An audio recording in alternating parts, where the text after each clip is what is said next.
একটা বৃষ্টি ভেজা সকাল। জানালার কাঁচে টুকটাক করে বৃষ্টির ফোঁটা পড়ে চলেছে। এই বৃষ্টিতে আবার রান্না করব কিভাবে? গ্যাসটাও তো কেমন যেন দুর্বল হয়ে গেছে।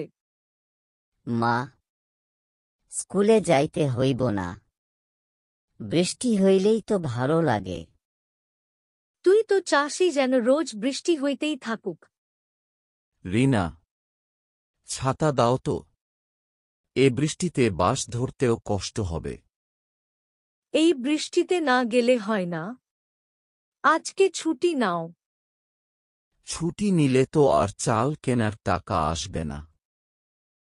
মা, তুমি কি আজকে পায়েস বানাইবা? পায়েস বানাতে দুধ লাগে, চিনি লাগে। সব শেষ হইয়া গেছে রে বাবা। তাহলে কিছু বানাই না, শুধু গল্প বলো। বৃষ্টির দিনে গল্পের মতো মুহূর্তগুলোই তো আসল রত্ন। এই নাও, আমার বাসা থেকে কিছু চাল আর ডাল নিয়ে এলাম। বাচ্চাটার মুখ শুকায়া গেছে। আপু, আপনার দয়া মনে থাকবে সারা জীবন। তাইলে দোয়া কইরো আমার মেয়ার বিয়েটা যেন ঠিকঠাক হয়।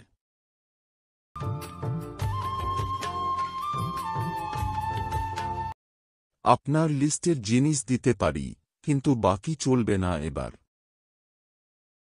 আজ একটু চাল ডাল দেন, সন্ধ্যায় টাকা দেব। তানভীরের হাসিটাই আমার লাভ। নেন ভাই, সব দিচ্ছি।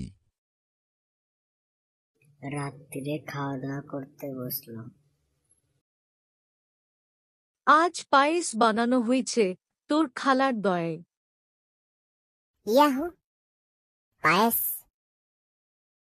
এইটুকু হাসি আমাদের সবকিছু।